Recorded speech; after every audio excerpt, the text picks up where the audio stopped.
Burger King'e geldim. Şimdi buradan patates kızartması alacağım. Patatesleri burgerdan aldım. Sos da aldım bu şekilde. Bir tanesini boşaltıyorum. 2 büyük boy patates aldım. 15.9 TL yaptı. Yani bir büyük boy patates 8 TL. Diyarbakır Form'da Burger King'e geldim. Normalde McDonald's'a gidecektim. McDonald's'ta patates kızartması tadım yapacaktım. Ancak Diyarbakır'da 2 tane McDonald's açılmış. İkisi de tutmadığı için kapanmış. Patates kızartmasının lezzeti burger'a çok yakın olduğu için ben de Burger King'e geldim. Şimdi patates kızartması tadımı yapacağım. Şöyle soslarıma batıracağım.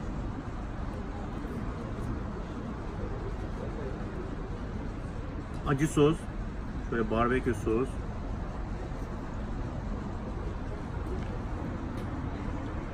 şöyle ranch sos. Ranch sosu çok seviyorum ben.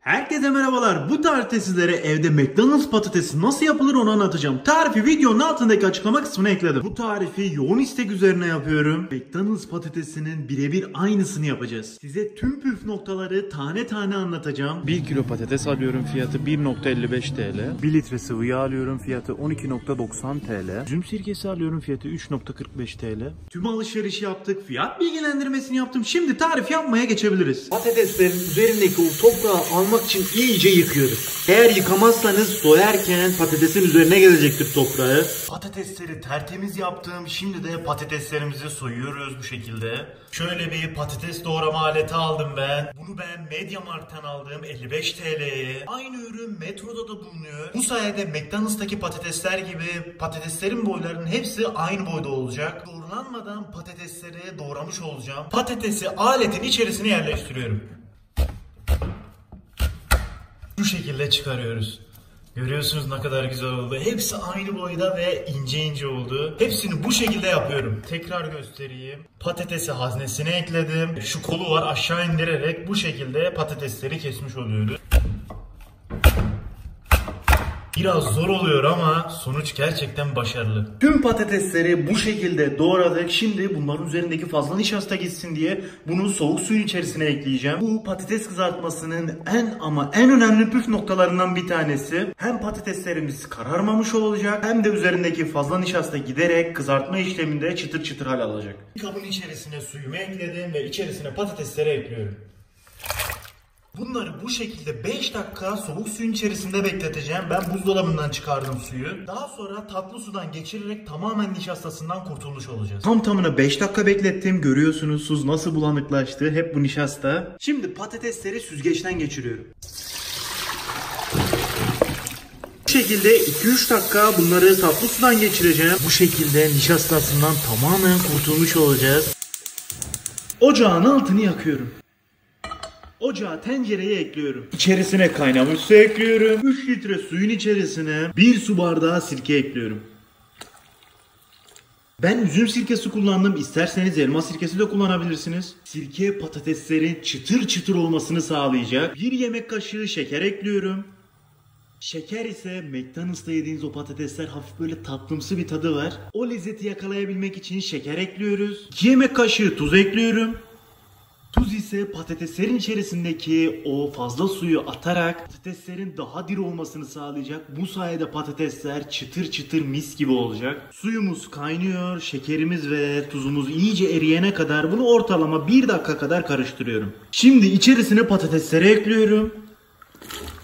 Patatesleri bir parça bu şekilde toparlıyorum. Patatesleri ekledik. Suyun derecesini aşağı çekti. Kaynıyordu. Şu an kaynamıyor. Şimdi kaynamasını bekleyeceğim. Suyumuz kaynamaya başladı. Görüyorsunuz. Şimdi tam tamına 10 dakika patatesleri bu şekilde haşlıyorum. Kaynadığını görür görmez altını en kısa getirin. Dediğim gibi bunu kısık ateşte tam tamına 10 dakika pişireceğiz bu şekilde. Patatesleri tam tamına 10 dakikadır bu şekilde kaynattım. Şimdi ocağın altını kapatıyorum. Şimdi patatesleri sudan çıkaracağım ve buz gibi suyun içerisine ekleyeceğim. Bu şekilde patatesleri süzüyorum. Buz gibi suyun içerisine ekliyorum. Patatesleri soğuk suya sokmamızın nedeni patatesler formunu korusun diye yapıyoruz bu işlemi. Bu sayede diri diri kalacak, formunu koruyacak. Patatesleri 2 dakika bu şekilde soğuk suda beklettim. Şimdi suyunu süzüyorum. Patateslerin suyunu iyice süzdüm. Görüyorsunuz hiçbir şekilde su kalmadı. Şimdi patatesleri bir bezin üzerine ekliyorum. Patatesleri bezin yarı tarafına koydum. Çünkü nedeni bu şekilde bezi katlıyoruz. Patatesler sakın üst üste gelmesin. Hepsini tek tek dizdim ben ve bu şekilde fazla suyunu alıyorum. 3-4 dakika bu şekilde beklettim ve bezi açıyorum. Patateslerimiz kurudu, görüyorsunuz. Hafif bir nemlilik var. Şimdi bunun için başka bir işlem uygulayacağım. Tepsinin üzerine yağlı kağıt koydum, görüyorsunuz. Patatesleri bu şekilde tepsiye aktarıyorum. Patateslerimi bu şekilde tepsiye ekledim. Bunları tam tamına 3 dakika fırında bekleteceğim. Amacımız üzerindeki o fazla suyu dışarı atsın diye. Bu sayede 4 dörtlük patates yapacağız. Ocağı 150 dereceye getirdim. Tam tamına 3 dakika bu şekilde 150 derecede bunları fırınlıyorum. Patatesler tam tamına 3 dakikadır fırında. Şimdi bunları dışarı çıkarıyorum. Ya şuna bakın ya, kupkuru oldu. Üzerinde kesinlikle sıvı kalmadı. İstediğimiz kıvam tam da bu işte. Bunların şimdi 5 dakika bu şekilde kendi haline bırakıyorum. Oda sıcaklığına gelecek. Bunlar 5 dakikada oda sıcaklığına geldi. Şimdi bunları bir borcama ekleyeceğim. Hepsini borcama ekledim. Şimdi bunları buzluğa ekliyorum.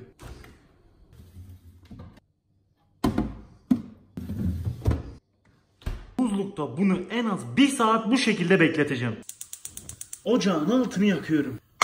Tencereyi ocağa ekliyorum. Tencerenin içerisine tam tamına 1 litre sıvı yağ ekliyorum. Bu büyüklükteki bir tencereye 1 litre sıvı yağ çok ideal. Ama eğer az koyarsanız çıtır çıtır olmaz. İstediğiniz kıvamı elde edemezsiniz. O McDonald's'ta yediğiniz çıtır çıtır patatesi elde edemezsiniz. Bu da önemli püf noktalardan bir tanesi. Yağımızın çok iyi kızması gerekiyor. Eğer yağ kızmazsa patatesler yağı içerisine çekecek ve çıtır çıtır olmayacak. En az 10 dakika bu şekilde yağı iyice yüksek ateşte kızartmanız gerekecek başta. Tam tamına 1 saat oldu. Şimdi buzluktan patatesleri çıkarıyorum. Patatesler iyice donmuş. Şimdi bunları kızdırdığım yağın içerisine ekliyorum. Yağımız da 10 dakikadır bu şekilde kızarıyor. Önce bir deneme yapacağım. Bu şekilde olması gerekiyor işte.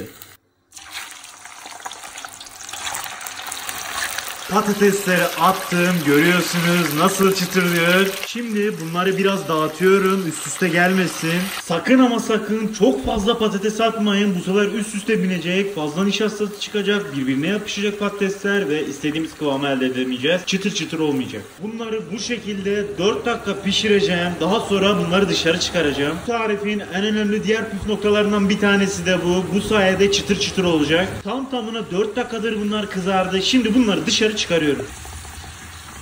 Bu şekilde fazla yağını süzüyorum. Peçetelerin üzerine ekliyorum.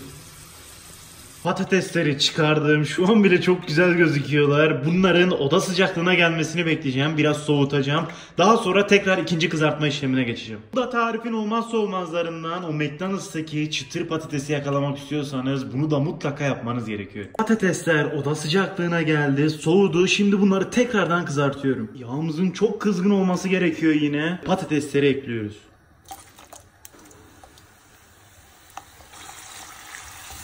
Ara ara bu şekilde alt üst etmeyi sakın unutmayın. Bunlar istediğim çıtırlığa ulaştı. Zaten bunları böyle çevirirken anlıyorsunuz. Birbirinin üzerine getirdiğim zaman böyle küt küt ses geliyor. İyice kıtırlaştı. Çok fazla bekletirsem böyle çıtır çıtır olur. Ben onu da istemiyorum. Biraz içinin yumuşak, dışının da böyle çıtır çıtır. Tam McDonald's patatesini yakalamaya çalışacağım. Onun için şimdi bunları dışarı çıkarıyorum.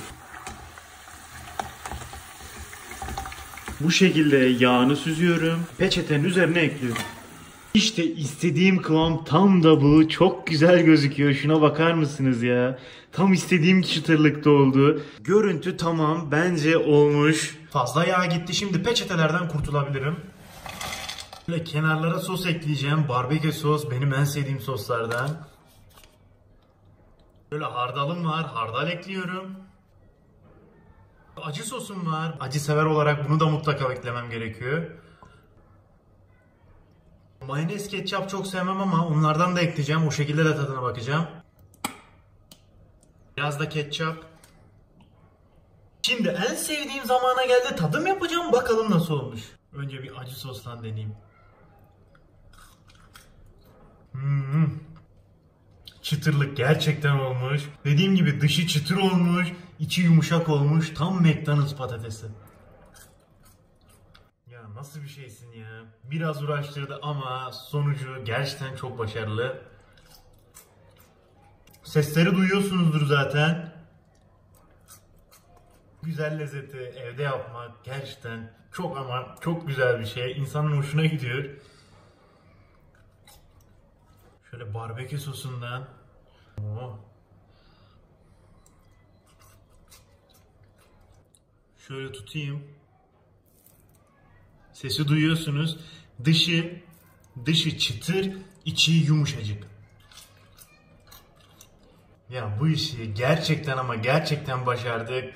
Herkese afiyet olsun. Videomuzu beğenip kanalımıza abone olmayı unutmayın. Bir sonraki videoda görüşmek üzere arkadaşlar. Hoşça kalın.